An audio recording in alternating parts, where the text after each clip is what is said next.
monster udah bagus soalnya dikasih tepuk tangan. Cuman kalau kata Gazel masih jauh dari kata sempurna. Bersyukur juga si Boing. Gazel mau ngekritik dia kan, nandain si Raja Dwarf tuh emang peduli. Beres urusan kerja selesai, nggak pas dong kalau nggak mampir dulu ke tempatnya Mbak Elf. Ke tempatnya si Boing bisa ketemu sama Boing.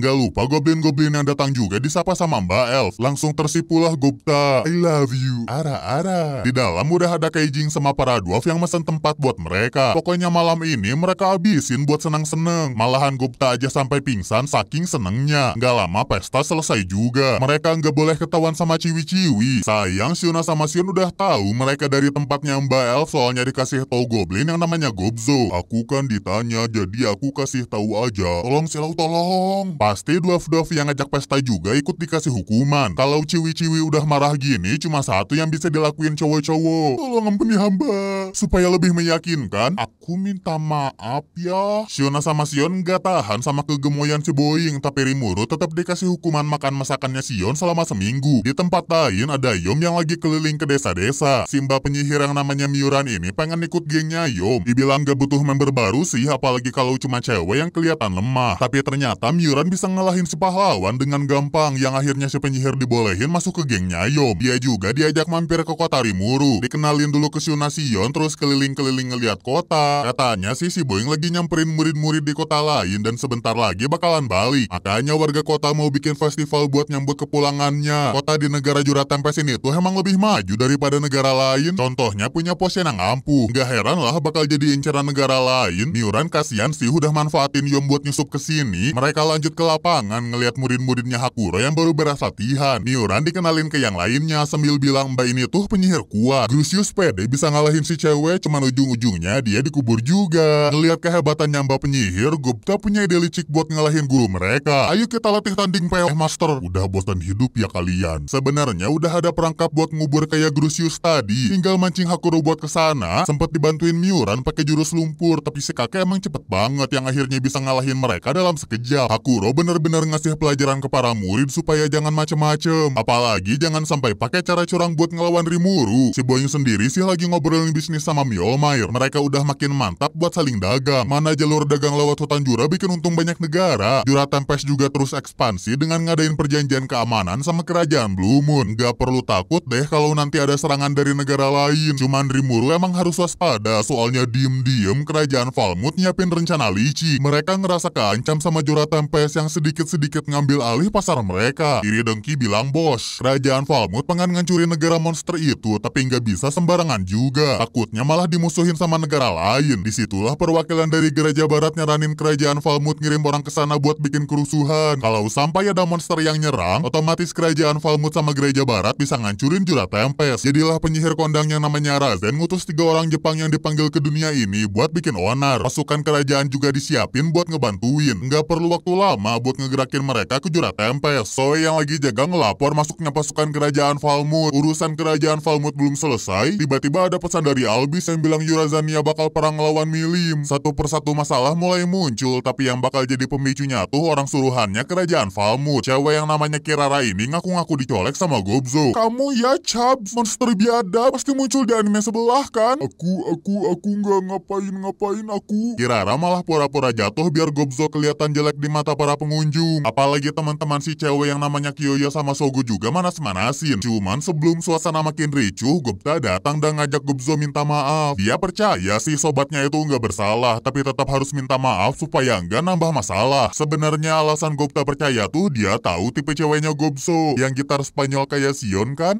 Itu kan rahasia. Semua orang juga udah tahu kok, jadi bukan rahasia lagi. Alhasil Kirara yang kesel gunain jurus kendali pikiran, pakai kata-kata buat nyuruh mereka mati. Sayang jurus tadi nggak mempan soalnya Shuna udah duluan nyegah itu. Makin jelas trio kuek-kuek emang mau bikin rusuh di sini. Gara-gara udah kepalang ketahuan, mereka langsung nyerang monster-monster. Di saat yang sama, Miuran yang lagi lihat Yom diem-diem dapat telepon hati dari Klaiman. Dia disuruh buru-buru ngelakuin rencana mereka, yaitu bikin anti sihir di kota Rimuru. Kepaksa Miuran ngelaksanain perintahnya, soalnya jantungnya si Mbatuh dikutuk sama Klaiman. Makanya semua perintah si Raja Iblis harus dilakuin. Klaiman juga tahu semua yang ada di hatinya Miuran, termasuk rasa suka ke Yom yang peduli ke Miuran. Cuman sebelum anti sihir dibikin sama dia, Grusius dapat kabar Yurazania tiba-tiba diserang sama Milim. Menurut dia sih ini semua bukan kebetulan, sampai akhirnya Grusius punya kesimpulan Miyuran lah anak buahnya Klaiman. Rupanya obrolan ini juga kedengeran sama Yom. Si pahlawan gak peduli apakah Miyuran tuh seorang majing monster atau anak buahnya Klaiman. Pokoknya Yom mau nyelamatin cewek yang dia suka. Jadi panas dong Grusius ngeliat mereka ayang-ayangan sambil senyum. Miyuran pakai sihir anti magic yang nutupin satu kota. Di bagian luarnya orang-orang dari gereja barat bikin sihir candi hologram buat ngelemahin para monster. Gara-gara ini wifi satu kota kena netcut yang bikin Benimaru nggak bisa ngontak Rimuru. Kekuatan para monster juga berkurang drastis. Gara-gara itu Gobta yang lagi ngelawan Kyoya bisa dikalahin dengan gampang. Sempat ditolong sama Hakuro, cuman kekuatan si kakek nggak bisa dikeluarin penuh yang akhirnya bikin dia ketebas. Tinggal Gobza doang yang pasang badan buat Suna. Sayang nasib dia juga sama aja. Kalau di duelnya Shion sama Sogo, si sekretaris masih bisa bertahan dari serangan lawannya soalnya kekuatan fisik dia emang strong. Malahan bisa bikin Shogo luka loh. Sayang luka di muka Shogo jadi bukti para monster tuh ancaman buat manusia. Ya, aku dipukul sama dia. Kerajaan Falmouth jadi punya alasan buat ngabisin semua monster yang mereka lihat. Shion nyoba nyelamatin bocil goblin tapi serangan Falmouth tetap nggak bisa berhenti. Seketika kota langsung hancur. Rimuru sendiri lagi dadah-dadahan sama murid-muridnya kayak di ending season 1. Cuman waktu mau teleport pulang, tiba-tiba dia ngerasain hawa pembunuh. Rangga disuruh sembunyi ke dalam bayang. Bayangannya Soi juga mendadak muncul meringatin tuannya ada serangan musuh. Barulah dia sadar Rangga nggak bisa keluar dari bayangan. Sebenarnya di sekeliling dia udah dipasang anti magic. Untung ada Great Sage, jadi si Boing masih bisa pakai beberapa sihir. Datanglah orang yang berani macam-macam sama Rimuru. Dia ini namanya Hinata dari gereja barat. Si Ksatria Suci tahu Rimuru tuh seorang monster soalnya ada orang yang cepu. Termasuk cepuin Shizu yang dimakan sama si Boing. Makanya tujuan dia datang ke sini tuh buat balas dendam. Nggak peduli mau ngebela diri segimana juga, Hinata nggak akan berhenti sampai Rimuru mati. Yang bikin bahaya adalah pedangnya, soalnya bisa nyerang jiwa. Si Boing bakalan di-invite Tuhan kalau kena serangan 7 kali. Tapi kalau dilihat dari semuanya, kekuatan Hinata lebih OP daripada Rimuru. Sekarang sisa satu hit lagi buat ketemu Tuhan. Seketika Great Sage nyaranin buat saman Ifrit. Sialnya si iblis malah kayak dibacain ayat suci. Kepaksa Ifrit dibalikin lagi ke dalam Rimuru. Ternyata yang tadi tuh efek skillnya Hinata yang bisa ngambil skill orang lain. Hampir aja Ifrit diambil sama dia. Nggak ada pilihan lain, Rimuru pakai jurus yang bikin dia hilang kendali. Si kesatria buru-buru nyegah itu dengan nusuk si Boing-Boing, tapi serangan Hinata udah nggak mempan. Malahan sampai pedangnya diserap sama dia. Artinya jurus yang dipakai Rimuru sekarang tuh bikin si Boing nggak punya jiwa. Udah bener-bener lepas kendali. Cuman Hinata masih punya cara lain. Dia panggil arwah Power Ranger buat nahan Rimurta. Mulai baca-baca ayat suci yang akhirnya bisa ngerukiah si Boing sampai ke atom. Rip in peace. Padahal yang sebenarnya Rimuru sempet kabur pas adu pedang sama Hinata. Rangga yang baru bisa keluar khawatir banget. Apalagi kalau ngelihat rukiahnya si Ksatria Suci barusan. Asal lo tahu ya Angga, nama gue Rangga tapi oke lah. Curang banget kan main bokong gitu tiba-tiba, mana siap lah anjir. Kamu jangan jadi orang yang kayak gitu ya Angga. Nama gue Rangga babi. Seenggaknya sekarang mereka bisa lolos dari Hinata. Tinggal teleport balik ke kota Rimuru, tapi katanya nggak bisa gara-gara tempat teleport di sana udah di netcut. Jadinya mereka teleport ke gua Veldora terus disambut sama yang lain. Dikasih taulah Soe Gabiru DKK nggak bisa masuk ke kota soalnya ada candi hologram bikinan kerajaan Falmouth. Tapi pelindung itu bukan apa-apa bagi Rimuru soalnya dia punya akses VIP. Si Boing nugasin grup Soe buat jaga-jaga sedangkan dia ngecek keadaan di dalam. Keadaan kota udah kacau balau. Banyak warga juga yang luka-luka. Rigord sama grupnya Kaijing langsung nyambut Rimuru. Cuman tiba-tiba mereka ngedenger suara ledakan. Asalnya tuh dari Benimaru yang nyerang Grusius Yom gara-gara nggak mau nyerahin Miura. Untung aja tuannya sempat ngeberhentiin si Kijing. Seketika Yom sama Grusius mohon-mohon supaya Miura dikasih ampun. Sayangnya si Mbak penyihir bakal nolak usaha mereka. Alasannya tuh ada di plaza kota yang mau mereka datengin yang sekarang udah jadi ladang mayat. Secara nggak langsung si Boing juga jadi penyebab kenapa banyak korban jiwa gara-gara pernah ngasih aturan jangan nyerang manusia. Rimuru juga dendam sama Miyuran yang nge-netcut satu kota sampai semuanya nggak bisa pakai sihir. Tapi dia bisa tenang lagi habis ngedenger Great Sage yang bilang candi hologramnya kerajaan Falmouth yang lebih bikin masalah. Akhirnya semua yang selamat dipanggil buat konferensi meja kota. Katanya kerajaan Falmouth bakal nyerang besar-besaran buat ngancurin Jura Tempest yang mereka anggap musuh manusia. Padahal kalau pendapatnya para pedagang sih karena Jura Tempest ngeganggu pasarnya kerajaan Falmouth. Alhasil Mjolnir diminta buat minta bantuan ke kerajaan Blue Moon. Lanjut ke masalahnya Miyuran yang langsung ngaku dia tuh bawahannya Klaiman. Tadi kan dibilang si Raja Iblis ngendalin jantungnya Miyuran yang bikin Simba gak bisa ngelawan perintahnya Klaiman. Yom Grusius masih mati-matian mohon supaya Miyuran gak dihukum. Cuman Rimuru yang lagi banyak pikiran bakal nentuin urusan Miyuran nanti. Dia lanjut ke tempat Gobta Hakuro yang lukanya gak bisa disembuhin gara-gara ditebas sama Kyoya. Tinggal diserap sama si Boing sih. Ayo pegang-pegang hayo. Dalam sekejap mereka berdua langsung sembuh. Wih panjang umur nih si Peot. Gua sih panjang umur. syukur ya kalau lo panjang umurnya serta mulia. Masih pada bisa bercanda lah, tapi keceriaan tadi mendadak hilang begitu si Boing nanyain Sion. Dia dibawa ke plaza kota yang ternyata jadi tempatnya Gobzo sama Sion cosplay jadi mayat. Seketika Rimuru ngeluarin aura dahsyat. Sayang si sekretaris nggak ngerasa kaget, yang berarti Sion nggak cosplay jadi mayat. Alhasil semua disuruh pergi, tapi Shuna ngingetin kalau mereka bakal datang kapan aja kalau Rimuru butuhin. Topeng yang si Boing kasih ke Chloe bisa dia duplikat, sekalian dipakai buat nyembunyiin keputusasaan dia. Rimuru nanya alasan-alasan kenapa semua tragedi ini terjadi, tapi ya namanya juga takdir. Semua jawaban tragedi ini nggak bisa dia temuin. Akhirnya Rimuru mutusin bakal ngubur warga kota di dalam dirinya, tapi tiba-tiba gengnya Eren muncul bilang masih ada kesempatan buat ngehidupin mereka. Omongan barusan bikin mimpi buruknya Rimuru seketika sirna. Eren ngeliatin wujud aslinya yang punya telinga panjang. Siapa lagi dong kalau bukan seorang Titan. Eren ini asalnya dari negara sihir Sarion, tempat tinggalnya para elf. Lanjut cerita-cerita lah. Dulu ada seorang bocil cewek hasil iclik naga sama manusia. Caranya gimana tuh? Udah tahu kok, tanya saya. Si naga bikin naga buat nemenin putrinya. Sayang ada satu kerajaan yang mau nguasain si putri, cuman akhirnya malah bikin temen naganya nyamperin Tuhan. Si putri langsung balas dendam ke kerajaan tadi dan ngebunuh ribuan orang. Nggak disangka-sangka dia berubah jadi raja iblis. Malahan temen naganya yang udah nyamperin Tuhan tiba-tiba hidup lagi. Sedihnya si naga bukan kayak naga yang dulu, jiwanya sudah hilang. Sekarang cuma jadi naga yang bikin rusuh doang. Kepaksa si putri nganterin lagi si naga buat ketemu Tuhan. Itulah cerita tentang ngehidupin lagi yang udah meninggal. Simpelnya Rimuru bisa ngehidupin bawahan-bawahannya kalau jadi raja iblis. Mirip kayak ngasih nama ke monster. Kemungkinan jiwa yang udah meninggal masih bisa balik lagi ke tubuhnya, soalnya ketahan sama hologram-hologram yang ngelilingin kota. BTW cuma petinggi-petinggi di Sarion aja yang tahu cerita barusan. Baru keungkap juga Eren tuh seorang putri. Rimuru lanjut bikin pelindung tambahan buat ngejaga jiwa-jiwa supaya nggak hilang. Selain itu, si Boing ternyata punya bibit raja iblis yang dia dapat habis ngalahin Orc Disaster. Tinggal pupuk bibit itu supaya Rimuru bisa jadi raja iblis. Kebetulan jumlah pasukan kerajaan Falmouth sama gereja Baratuh kurang lebih 20.000, yang berarti jumlah jiwa mereka cocok buat jadi tumbal. Cuman sebelum si Boing farming jiwa, dia nemuin Miuran, soalnya si mbak penyihir harus mati. Grusius sama Yom gak dikasih kesempatan buat ngelawan. Langsung aja Rimuru nyalain Rai Kiri, ngikutin jejak Kakashi. Tapi anehnya Miuran gak jadi donat. Ternyata si Boing cuma ngeganti jantung Miuran doang. Alhasil si mbak penyihir udah gak dikendaliin sama Klaiman. Udah bisa hidup bebas. Cuman Miuran mau jadi bawahannya Rimuru yang udah nyelamatin dia. Apalagi bisa deket-deket sama Yom.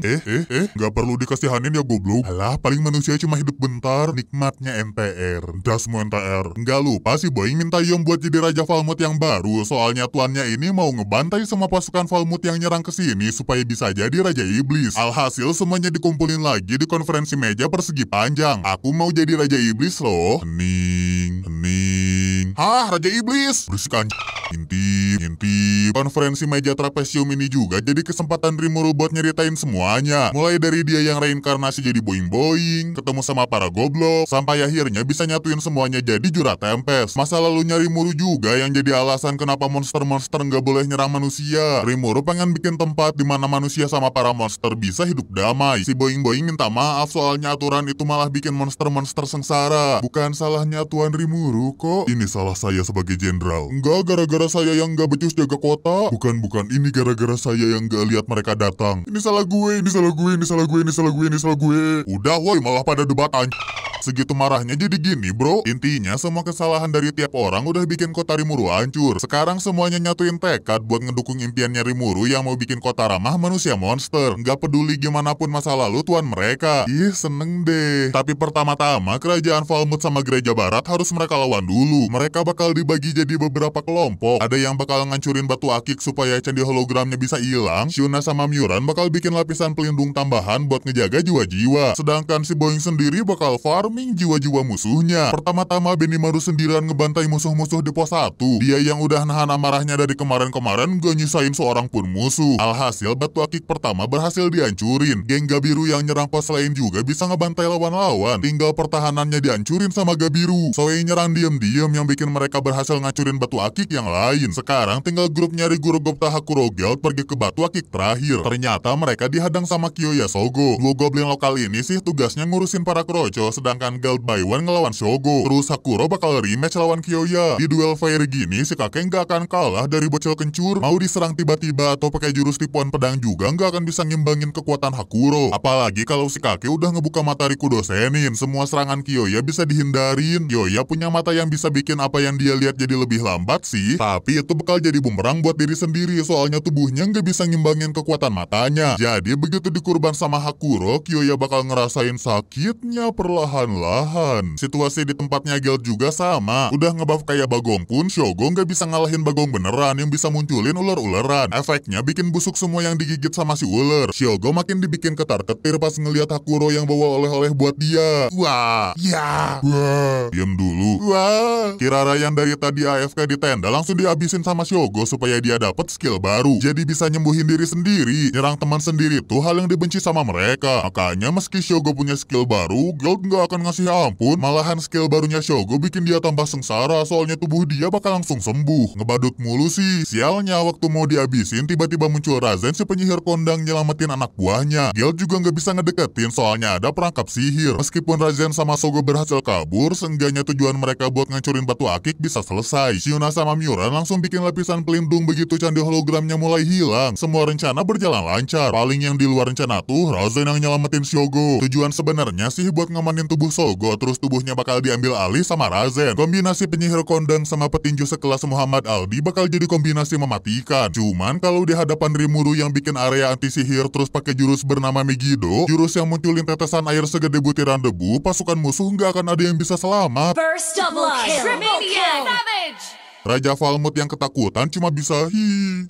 Razen sama kepala pasukan sempet nyamperin si Raja sih yang ujung-ujungnya jadi makanan buat si Boing doang. Barulah Rimuru turun buat nemuin Raja Valmut. Tujuan awalnya kan Rimuru mau ngasih kesempatan Raja Valmut buat ngebela diri. Tapi kalau si Raja masih terus ngerasa sok jago, Rimuru ngeluarin aura plus 1000 yang bikin Raja Valmut sama perwakilan gereja barat langsung keringet dingin. Nggak tanggung-tanggung, tangan si Raja juga dibongkar supaya mereka nggak belagu. Puncaknya tuh pas Great Sage ngabarin Rimuru dapat skill baru yang bisa ngebunuh lawan-lawan kalau mereka udah nggak punya semangat buat bertarung. Alhasil sisa-sisa pasukan musuh langsung nyumbang nyawa berjamaah buat Rimuru. Seketika si Boy ngerasa ngantuk soalnya udah waktunya dia buat evolusi jadi Raja Iblis. Proses ini tuh otomatis dan nggak bisa diberhentiin. Buru-buru Rimuru manggil Rangga buat bawa tuannya, Raja Valmut sama perwakilan gereja barat. Great Sage sempat ngedeteksi masih ada yang hidup, makanya Rimuru ngorbanin ribuan mayat pasukan musuh buat manggil iblis yang disuruh ngeberesin sisa-sisa musuh. Ternyata Razen berhasil selamat soalnya bisa regenerasi langsung. Tapi nasib dia nggak akan berubah soalnya iblis yang tadi udah muncul di hadapan dia. Jangan remehkan aku. Pung fang fong hu. Jurus tenaga nuklir barusan tinggal ditiup doang sama si iblis. Lanjut nyoba pakai Kuchiyose, tapi bagian dalam Kuchiyose-nya cuma jadi cemilan buat si iblis. Malahan nih buat nunjukin kalau si iblis ini bener-bener kuat, dia sampai bikin area anti sihir soalnya yakin kekuatan fisik dia jauh di atas Razen. Barulah Razen sadar iblis yang dia hadapin dari tadi itu dari golongan primordial. Golongan iblis yang terkuat. Jadi nggak heran kalau disenyumin sama primordial aja bisa pingsan. Sementara itu warga kota ngedengar suara misterius yang asalnya dari langit. Ngasih tahu Raja Iblis baru bakalan bangkit. Semua langsung siap-siap buat nyambut Rimuru. Shiona buru-buru ngebungkus tuannya supaya raginya ngembang dan sesaat kemudian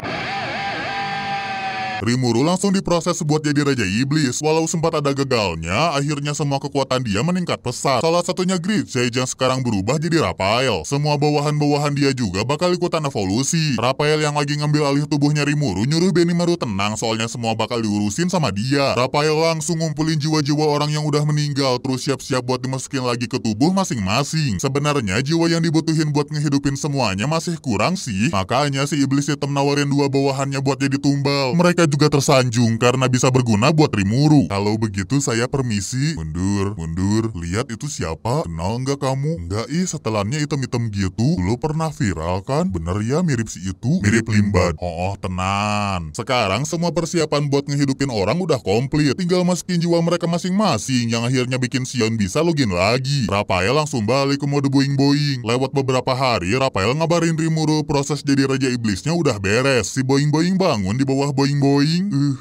boing boing. Semuanya langsung berlutut nyambut kebangkitan Rimuru sebagai Raja Iblis yang bisa ngehidupin semua warga tanpa ketinggalan satupun. Raphael juga lebih sering ngasih saran daripada waktu masih Great Sage. Cuman sebelumnya nih, buat ngebuktiin apakah Rimuru masih boing-boing yang sama, Benimaru ngusulin satu password. Kalau si Kijing Merah nanya gimana rasanya masakan Sion, Rimuru disuruh ngejawab rasanya asik banget. Makanya sekarang Benimaru mau mastiin keadaan tuannya. Gimana rasanya masakan Sion? Tolongin dong, tolong Raphael, tolong. Sayang Raphael yang harusnya bisa ngejawab segala pertanyaan aja nggak bisa ngasih jawaban pasti. Mana Benimaru terus ketawa-ketawa. Akhirnya Raphael nyaranin sesuatu. Kalau tidak salah, kamu ya yang nyuruh jawab masakan Sion tuh rasanya asik banget. Ya kan, kamu yang nyuruh kan? Alhasil Sion janji bakal bikinin masakan khasnya buat mereka berdua. Udah nggak bisa digimana-gimanain lagi sih. Tapi sekarang ada hal yang lebih penting buat dibahas, yaitu datangnya 3 masketir ke kota Rimuru. Sebelum-sebelumnya kan Benimaru pernah dapat telepon dari Albi soal Mili mau nyerang Yurazania. Si bocil ping ngancam bakal nyerang dalam waktu 1 minggu. Jadilah Karion mutusin buat evakuasi warga ke kota Rimuru, sedangkan dia bakal ngelawan Milim sendirian. Sekalian ngebuktiin siapa yang lebih kuat di antara mereka. Gak boleh ada yang ikut campur di pertarungan nanti, soalnya gak ada yang sanggup buat ngelawannya selain Karion. Begitu Yurazania berhasil nyari perlindungan ke kota Rimuru, pertarungan 2 Raja Iblis ini langsung dimulai. Kelihatannya Milim dikendaliin sama sesuatu yang bikin si bocil ping berani nyerang wilayah Raja Iblis lain. Karion masuk ke mode Super Saiyan Fury, terus pakai jurus Raja Singa buat nyerang Milim. Sialnya Milim juga punya mode tempur yang bisa ngancurin Yurazania sama gunung dengan sekali serang. Karion yang masih ngeheng lihat serangan tadi langsung dihabisin sama Raja Iblis yang namanya Frey. Hasilnya Karion gak bisa berkutik soalnya ngelawan 2 Raja Iblis sekaligus. Gak sampai di situ aja, Fabio sempat ngintip Milim sama Frey lanjut pergi ke tempatnya Klaiman. Jadi mereka dapat kesimpulan biang keroknya tuh Raja Iblis Klaiman. Waktu lagi mikir-mikir, Rimuru disamperin sama Iblis Hitam. Cuman si Boing sama sekali gak inget pernah ngesamen dia. Diingetin sama Rangga sih, tapi si Iblis malah langsung disuruh pulang soalnya tugas dia udah selesai. Si Iblis Hitam yang dari tadi gak dianggap penting langsung mohon buat jadi bawahannya Rimuru. Si Boing juga setuju aja, apalagi Iblis ini kelihatannya kuat banget. Oh, Tuan Rimuru, alangkah bersinarnya karisma Anda menerangi iblis rendahan seperti saya yang tidak punya nama. Lagi maghrib. Alhasil Iblis tadi dikasih nama Diablo. Seketika kekuatan sihir si Boing disedot banyak supaya Diablo bisa berubah ke skin pelayan. Sebenarnya banyak masalah yang harus diberesin, kayak rencana Leci Klaiman, nasib kerajaan Falmouth, sama gereja barat yang anggap Jura Tempest tuh musuh manusia. Tapi tiba-tiba Raphael bilang masalah-masalah tadi bisa langsung beres, soalnya penjara yang nahan Veldora udah bisa dibuka. Artinya gereja barat nggak akan berani macem-macem kalau naga penunggu hutan Jura udah muncul lagi. Buru-buru Harimuru balik ke gua Veldora. Tubuhnya sekarang jadi lebih tinggi dan cantik. Hayo malah genit ya. Tujuan klon barusan dibikin sih buat mindahin Veldora dari tubuh Rimuru ke tubuh klonnya. Alhasil klon barusan berubah buat nyesuaiin diri sama karakteristik si naga pelindung hutan Jura. Wah,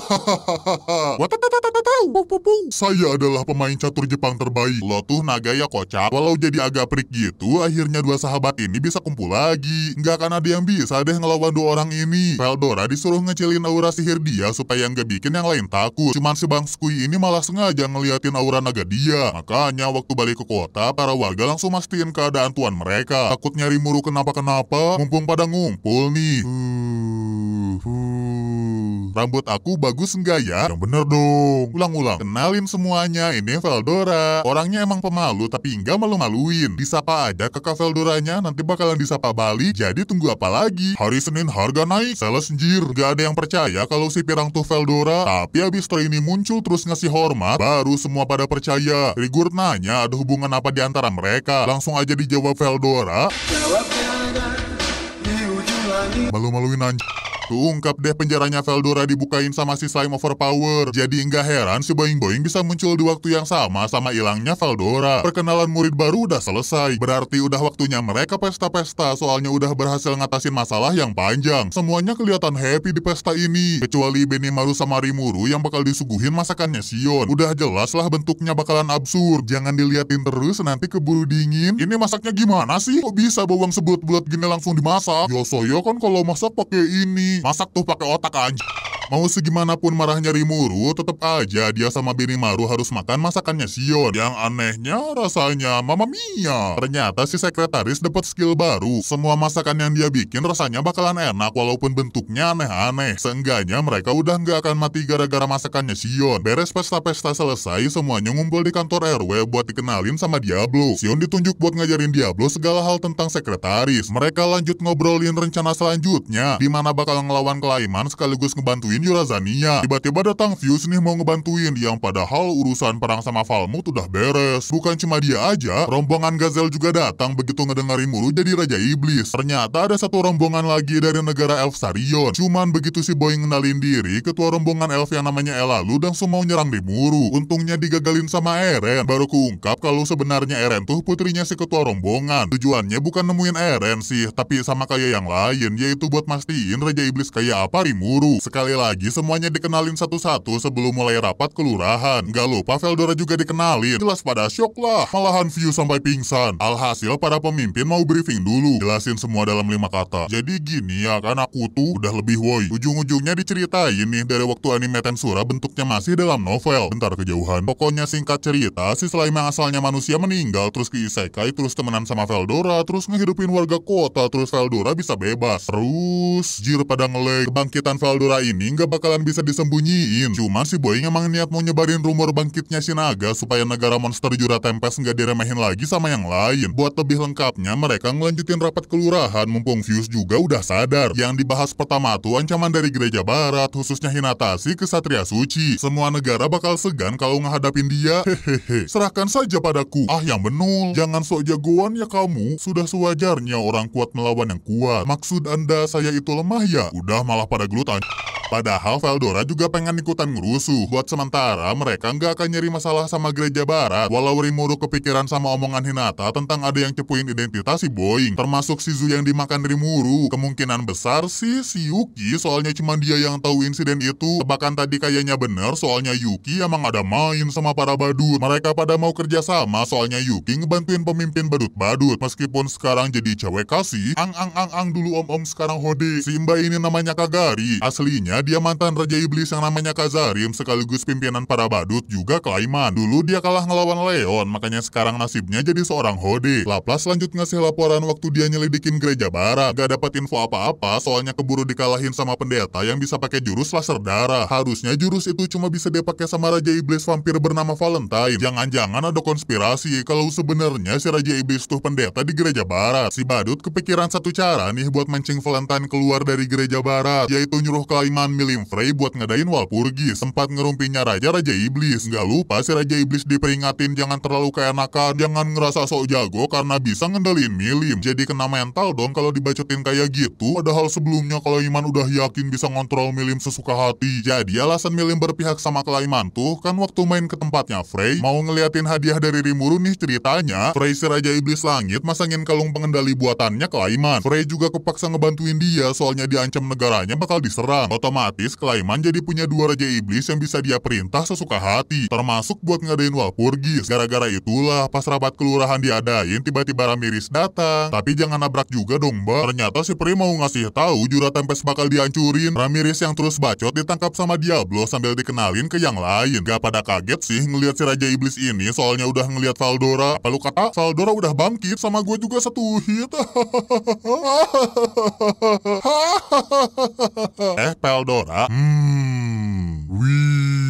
Selagi si Peri diurusin abang-abang, sekali lagi Rimuru mulai rapat kelurahan. Rumor bangkitnya Veldora sama si Boeing yang jadi Raja Iblis, termasuk puluhan ribu pasukan Falmouth sama gereja barat yang kalah dalam sekejap, pasti bakal diketahuin sama negara lain. Cuman biar nggak panik, disaranin lah nyebar rumor Veldora bangkit abis ngejadiin tumbal pasukan Falmouth yang masuk ke hutan Jura. Sedangkan Rimuru sama Yom berusaha nenangin si Naga supaya nggak timbul lebih banyak korban. Dari situ Veldora bakal dianggap musuh sama semuanya dan Rimuru Yom bakal dianggap berpihak sama manusia. Veldora Veldora setuju aja soalnya dia dianggap kuat, lalu juga senang sama ide itu soalnya Eren gak akan dianggap penyebab Rimuru jadi Raja Iblis. Yang paling penting sih Raja Iblis yang lain gak bakal berani macam-macam kalau Veldora beneran udah bangkit. Tapi biar masalah gak muncul lagi, mereka sepakat buat ngejadiin Clayman sebagai musuh sekaligus nyelamatin Milim sama Carrion. Gak lupa Falmouth yang nyerang Jura Tempest ikut dibahas di rapat ini. Nantinya Yom bakal kudeta Raja Falmouth yang bikin kerugian besar gara-gara nyerang Jura Tempest. Gazelle ngeluarin haki raja buat nguji kesiapan hati Yom. Yang hasilnya si Raja Dwarf setuju nyerahin kerajaan Falmouth ke tangan Yom. Apalagi Grucius sama Muran bakal ngedampingin dia. Jadi mau ngehianatin Tuan Carrion nih. Jangan bilang-bilang anjir.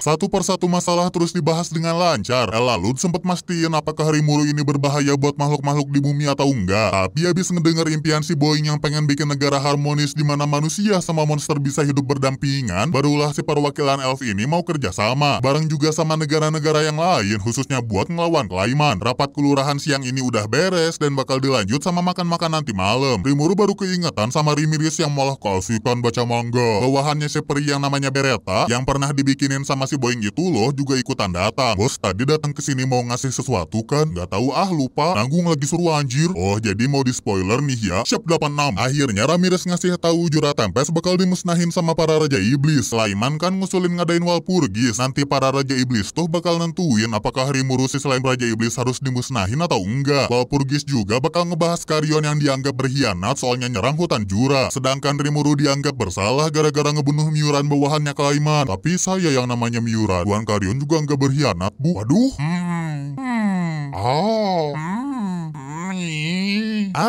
Jadi yang jahat Clayman ya? Lemot toh. Tetep sih Clayman bilang ke Raja Iblis lain Carrion berkhianat sama Muran udah mati. Makanya dia ngegerakin pasukannya buat nyerang Jura Tempest. Kabarnya juga Walpurgis bakal diadain 3 hari dari sekarang. Karena hal-hal tadilah Ramirez yang gak mau Jura Tempest hancur datang buat meringatin si Boeing. Sebenarnya lebih khawatir Beretta jadi kenapa-kenapa sih. Info dari Ramirez barusan bikin rapat kelurahan harus diperpanjang sampai malam. Yang dibahas sekarang laporan dari Sion yang udah interogasi tahanan dari Falmouth. Pertama-tama diceritain alasan Falmouth nyerang Jura Tempest karena takut perdagangan mereka kalah saing dari negara monster. Gereja Barat juga manas-manasin Raja Falmouth soalnya nggak mau ngakuin berdirinya negara monster. Berharap dianggap pahlawan gitu. Kalau inti masalahnya tuh Jura Tempest nggak mau diakui negara lain, Dwargon Sarion Blue Moon tinggal ngumumin ke publik kalau mereka ngakuin berdirinya negara monster ini. Yang nantinya Gereja Barat nggak bakal berani ngeganggu Jura Tempest lagi. Laporan dari Sion belum selesai nih. Razain yang disebut-sebut penyihir andalannya Falmouth kan ikutan ditahan habis dikalahin sama Diablo. Pasti bakal jadi kekuatan hebat soalnya kekuatan dia tuh nggak main-main. Lebih hebat Diablo sih soalnya bisa ngalahin penyihir kondang. Alhasil si iblis hitam dipercaya ngebantu Yom buat ngambil alih kerajaan Falmouth. Dimana skenarionya Yom berhasil ngebebasin 3 tahanan tadi supaya dianggap sebagai pahlawan. Lanjut ke laporan Zoe tentang Clayman. Katanya ada 30.000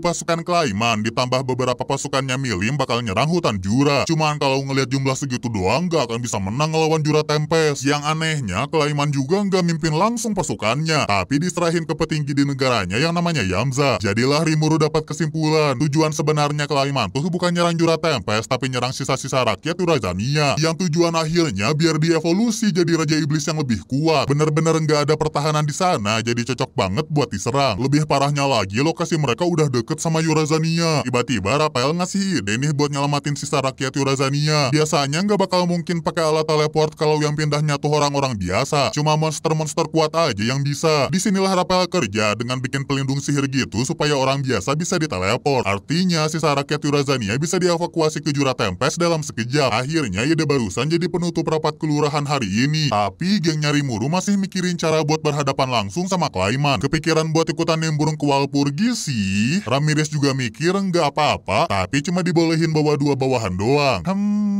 Ya ngerti ya. Alhasil Rimuru nunjuk si sekretaris sama Rangga buat nemenin ke Walpurgis. Veldora sempat pengen ikut juga, tapi dia dipercaya ngejaga kota Rimuru. Lagian si Boeing bisa manggil si naga kapan aja. Kebetulan slot bawahannya Ramirez masih 01 nih. Tiba-tiba trainee mohon buat diizinin ikut sama Ramirez. Sebenarnya dulu si peri tuh pernah jadi ratunya para roh sebelum jadi Raja Iblis. Makanya di kesempatan ini trainee si roh pohon sekali lagi pengen nemenin mantan ratunya. Ujung-ujungnya dibolehin deh sama Rimuru. Jadi Ramirez bakal bakal ngebawa Trainee sama Beretta. Sebenarnya di Walpurgis bakal muncul Raja Iblis Leon yang selama ini dicari si Boing. Tapi fokus dia sekarang adalah ngalahin Clayman. Di tempat lain, pasukannya Clayman sama Milim lagi istirahat sebelum ngelanjutin perjalanan mereka. Milim sebenarnya nggak mau punya bawahan, tapi orang-orang kayak Midray sama Hermes ini seenak jidat nyatain kalau mereka tuh pengikutnya Milim. Midray si kepala pendeta kesel banget sama Clayman yang berani-berani manfaatin pujaan dia. Kepalanya jadi mirip melon merah jir. Tapi pengikutnya Milim harus kelihatan baik di hadapan bawahan Clayman. Yamza ini emang kurang ajar soalnya minta cadangan makanan mereka sama nyuruh pengikutnya Milim buat jadi babu pasukan Clayman. Malahan sampai ngeremehin Midray. Cuman si kepala pendeta tetap kelihatan ramah. Beda sama Hermes yang akhirnya tangan dia jadi korbannya. Seketika Midray nendang Hermes terus minta maaf. Dia sengaja ngelakuin ini supaya nggak bikin reputasinya Milim jelek sekaligus nyelamatin asistennya. Yang untungnya tangannya bisa disatuin lagi. Praktis juga ya. Rencananya para penyerang ini bakal ngelanjutin perjalanan mereka besok. Dan mereka nggak tahu Jura Tempest lagi evakuasi semua rakyat Urazania sampai akhirnya pagi tiba. Sekarang udah waktunya mereka buat nyerang balik. Pasukan-pasukan yang jumlahnya lebih dari satu orang ini pada ngumpul buat dikirim ke medan perang ngelawan pasukan Clayman Milim. Dan begitu udah pada siap, langsung Hisatsu teleport. Bro, gas lah kita juga. Duh, dibilang kan jaga kota. Wah, sorry lupa. Sekarang semuanya udah kembali sesuai tugas masing-masing. Misalnya rombongan Yom yang mau ngambil alih kerajaan Falmouth. Saya akan segera kembali. Udah nyantai aja, saya akan segera kembali. Maksa ai, tinggal siap-siap buat hadir ke Walpurgis. Raja-raja iblis yang lain juga sama. Clayman dapat kabar dari Yamza, Veldora udah bangkit dan percaya rumor kalau Rimuru manfaatin nama Sinaga. Yang berarti si Boing-Boing cuma makhluk lemah doang, gak akan bisa ngalahin raja iblis kayak dia. Apalagi bisa ngendaliin Milim sesuka hati sampai mukul sama nendang-nendang dia. Udah digituin juga si bocil Pink gak ngelawan. Frey kasihan ngelihat Milim kayak gini terus, tapi mbaknya kok malah senyum ya. Leon yang lagi mampir ke tempatnya raja iblis yang namanya Gai juga bakal ngobrolin hal serupa.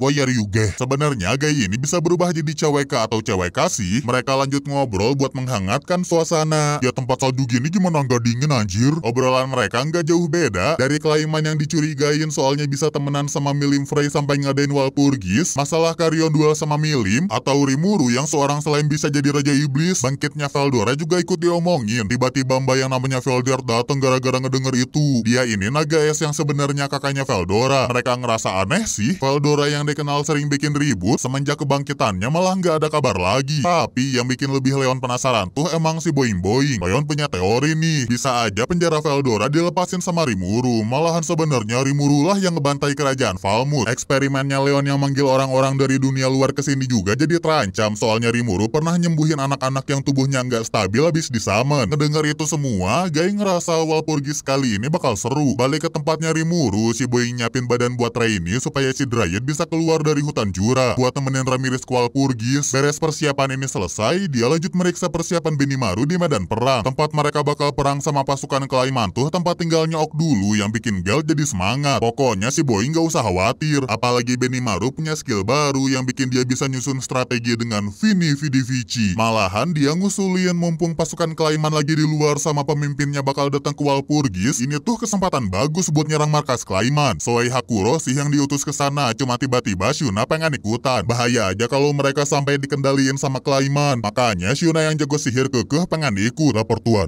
Kami akan menjaga Nona Shuna. Jangan ngagetin juga lah please. Ngelihat kesolidan para Kijing ini bikin Rimuru ngizinin Shuna buat pergi. Beberapa saat kemudian Benimaru ngecek pasukan Clayman yang udah jalan lagi. 3 masketer Urazania minta izin buat diturunin ke medan perang buat ngebela negara mereka langsung. Meskipun Benimaru udah yakin bakal menang, akhirnya ketiga Fury ini dibebasin ngelakuin apa aja dengan syarat tahu batas kemampuan masing-masing. Apalagi ada musuh yang kekuatannya belum mereka tahu. Kalau semuanya udah pada setuju, Benimaru ngasih komando supaya Geld sama para Ok mulai peperangan. Mereka bikin gempa yang bikin pasukan Clayman jatuh ke lubang perangkap. Musuh-musuh yang terbang bakal diurusin sama gengnya Gabiru. Jurus tombak pusaran penghancur. Gabiru sama Kakoi. Dalam sekejap, peperangan yang baru dimulai ini langsung berat sebelah. Pasukan Clayman sama sekali nggak berkutik. Hermes sama Midray cuman merhatiin doang dari jauh. Toh mereka emang nggak ada niatan buat perang, tapi bakal beda urusannya kalau ada yang nyamperin ke tempat mereka. Sementara itu, Pobio mau ngelawan Tear sama Footman yang dulu pernah ngasut dia. Geld juga datang, tapi kayaknya para badut nggak bisa diremehin begitu aja. Pokoknya mereka berdua bakal bertarung karena punya dendam pribadi. Kabar kalahnya pasukan Klaiman udah nyampe ke telinganya Yamza. Nggak boleh ada kata kalah di kamusnya Klaiman. Sebenarnya Yamza nggak terikat sama Klaiman kayak Myuran dulu, makanya dia mau kabur dari sini. Cuman sayang dia nggak bisa pakai sihir teleportasi. Penyebabnya tuh area sini udah diambil alih sama Albis. Kepaksa Yamza harus ngelawan si ular berbisa. Yamza bilangnya sih pengen duel 1 lawan 1, tapi abis adu serangan sampai keluar listrik yang nggak tahu dari mana, bawahannya tiba-tiba muncul. Bisa di mero-mero beam sama Albis, cuman Yamza jadi bebas nyerang. Yang untungnya Gobta berhasil nangkis serangannya. Para goblin yang disuruh Benimaru sembunyi juga muncul dari bayangan Albis. Ara-ara, kamu menolong saya. Gobta sempat nahan serangan Yamza sih, tapi dia nggak sanggup kalau gini terus. Jadi kalian mau main curang? Lo ya yang duluan, saya wasit aja deh. Nggak mau jadi pahlawan apa? Ara-ara, mau bertarung juga boleh loh. Enggak, silakan Mbak Albis, saya mau permisi.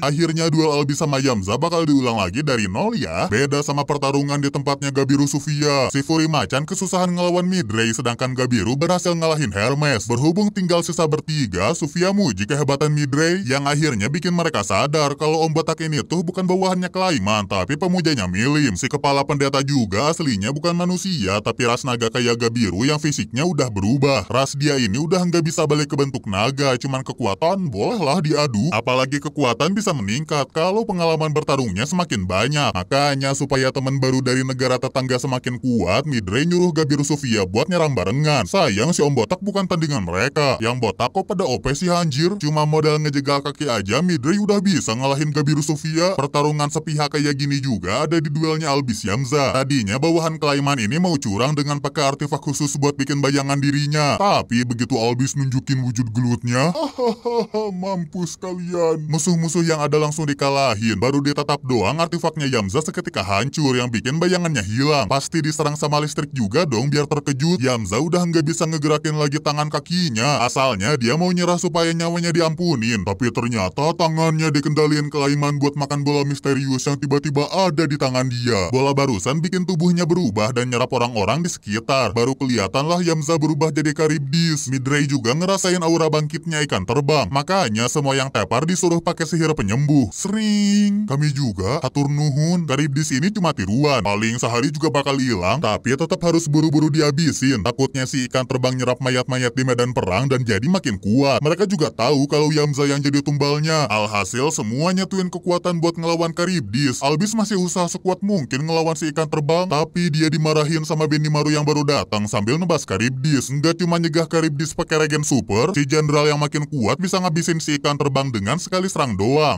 Bohong kan ya? Tadi kan saya bilang kalau nggak kuat lawan musuh pulang aja. Ya maafin dong. Midray sama Hermes juga kaget ngeliat Karibdis bisa hilang langsung. Si botak penasaran sama pelakunya. Cuman sebelum mereka bertarung, buru-buru pada nenangin soal nyari Muru sama Milim tuh besti. Jangan sampai pengikut mereka pada perang deh. Akhirnya peperangan ngelawan pasukan Klaiman hampir selesai. Tinggal sisa badut-badut yang belum bisa dikalahin Pobio Geld. Mau dari kekuatan fisik atau dari kekuatan sihir, mereka berdua belum bisa ngelawan Tear sama Footman. Para badut juga nggak diperintah buat ngebunuh sih, makanya mereka pergi begitu aja. Kekalahan mereka langsung dilaporin ke Benimaru. Seenggaknya dapat petunjuk lah kalau badut-badut ada hubungannya sama Klaiman. Informasi tentang Klaiman juga bakal ditambahin sama grupnya Shuna yang udah masuk ke markas lawan. Bagian luarnya kayak hutan mati gitu yang sebenarnya mereka udah masuk ke perangkap. Bener-bener ada di bagian tengahnya. Mereka juga nggak sempat kabur soalnya monster yang ngendalin tengkorak-tengkorak ini udah muncul. Dia namanya Adalman, salah satu petinggi di negaranya Klaiman yang tugasnya ngejaga kastil si Raja Iblis dari serangan musuh. Gara-gara sihir teleport udah dihadang sama Adalman, Soisuna Hakuro kepaksa bertarung. Si Kaori pendeta ini kemampuannya boleh lah soalnya bisa ngendalin tengkorak yang kuat nahan serangannya Hakuro mau disenin. Belum lagi Soi bakal ngelawan zombie naga badak. Namanya juga zombie ya. Biar udah diserang sama tali gelasan, si naga zombie nggak bisa dibunuh begitu aja. Jadinya nggak ada yang bisa ngelindungin Shuna padahal dia harus ngelawan Adalman. Tapi jangan pernah ngeremehin putri dari para kijing yang bisa bikin area anti Kaori. Shuna bilang bakal ngelepasin Adalman sih soalnya cuma ngincer Klaiman. Sayang si Kaori pendeta dikutuk buat ngejaga wilayah ini selama-lamanya.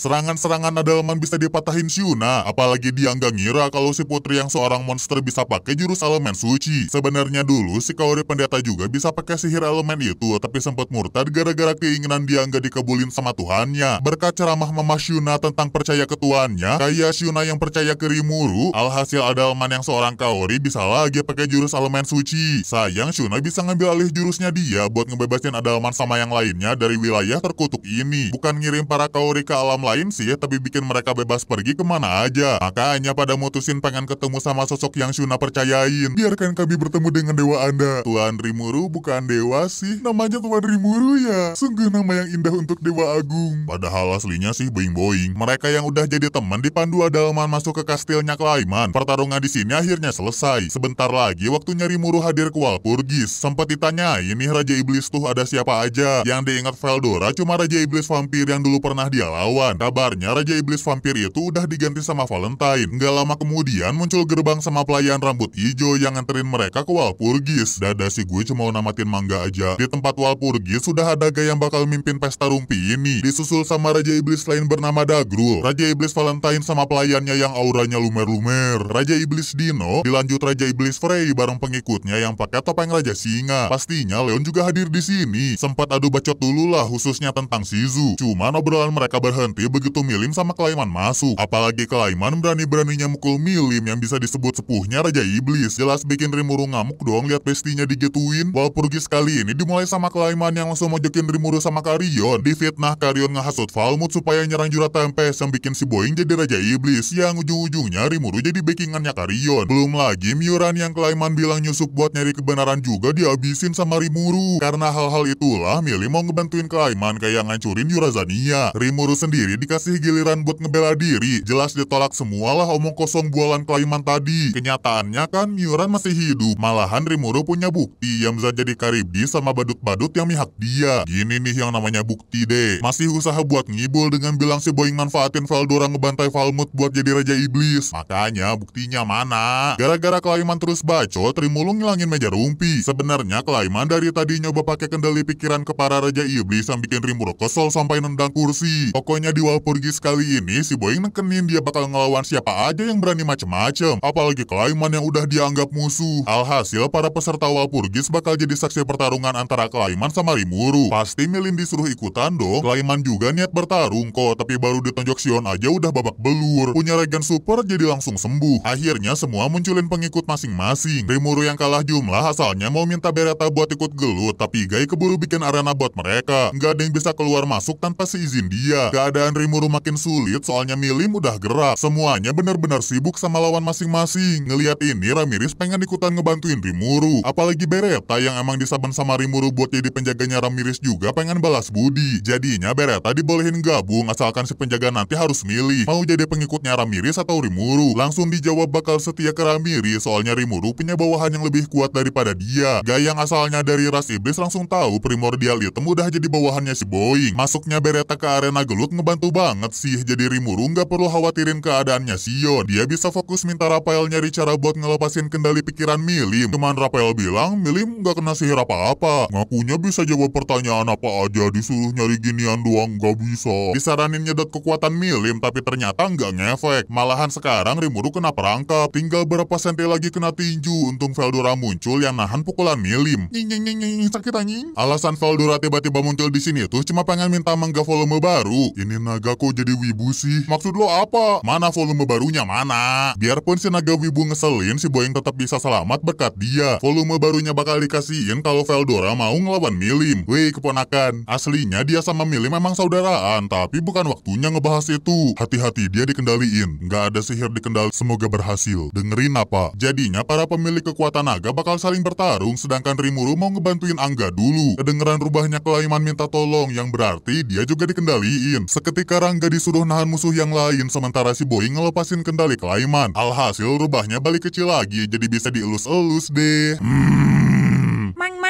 Rubah tadi dititipin ke Rangga yang lanjut sembunyi ke bayangan tuannya. Mau ngebantuin yang lainnya sih, tapi Beretta udah selesai ngalahin bagian dia. DPL, bonekanya masih fresh yo, DPL. Yang itu berapaan mbak? Oh yang ini ya, nggak dijual hehe. Tujuannya dia ngeberesin musuh dengan cepat sih, supaya Rimuru mau ngedengerin permintaan dia. Permintaan buat ngizinin Beretta sama Ramirez tinggal di Jura Tempest, supaya dia bisa ngelayanin si Boing juga si Peri. Bakal mikirin itu nanti, soalnya dia tiba-tiba ngedenger Veldora pakai jurus Hadouken. Hadouken, Hadouken, Hadouken, Konoha Senpu. Mereka nggak usah diurusin lagi lah ya, tinggal ngelihat Sion yang ternyata bisa ngelawan Clayman dengan anteng. Boneka-bonekanya si Raja Iblis nggak bisa digerakin lagi, soalnya serangan Sion sekarang bisa ngelukain jiwa. Mau nyoba ngendaliin Sion juga nggak akan berhasil. Alhasil Clayman ngeliatin mode bertarung dia yang bisa ngeberhentiin waktu. Udah lama banget sejak dia masuk ke mode ini, termasuk pakai topeng waktu dia masih badut. Kelihatannya semua serangan Clayman jadi tambah kuat, tapi tetap aja dia cuma jadi bahan amukannya Sion doang. Nyoba manggil Milim buat ngebantuin, tapi si Bocil Pink sibuk ngelawan Veldora. Kamehameha.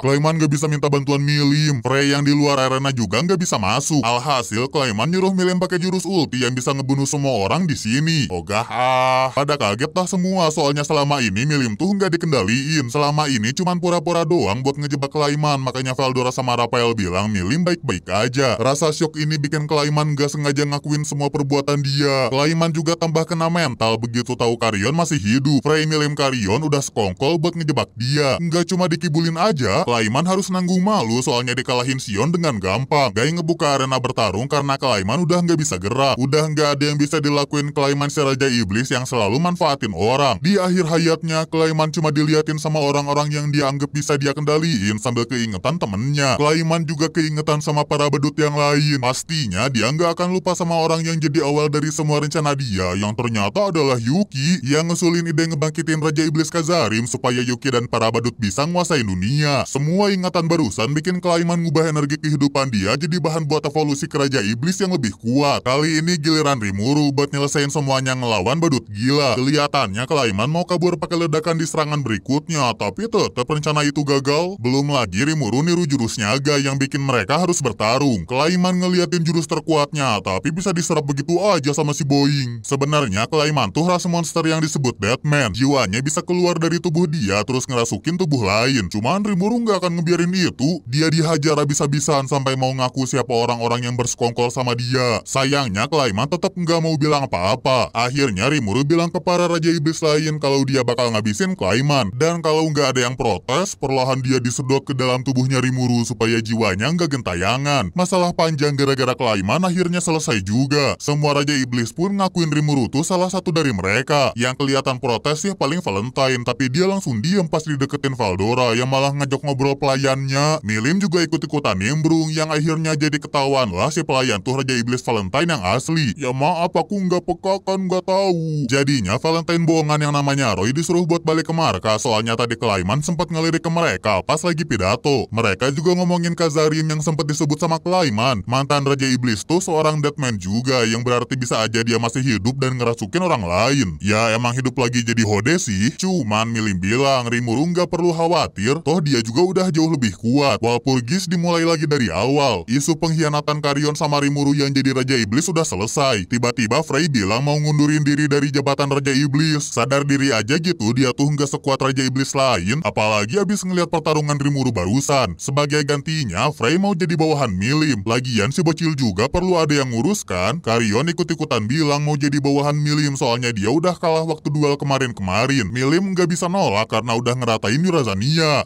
Ya tahu apa ada terserah kalian.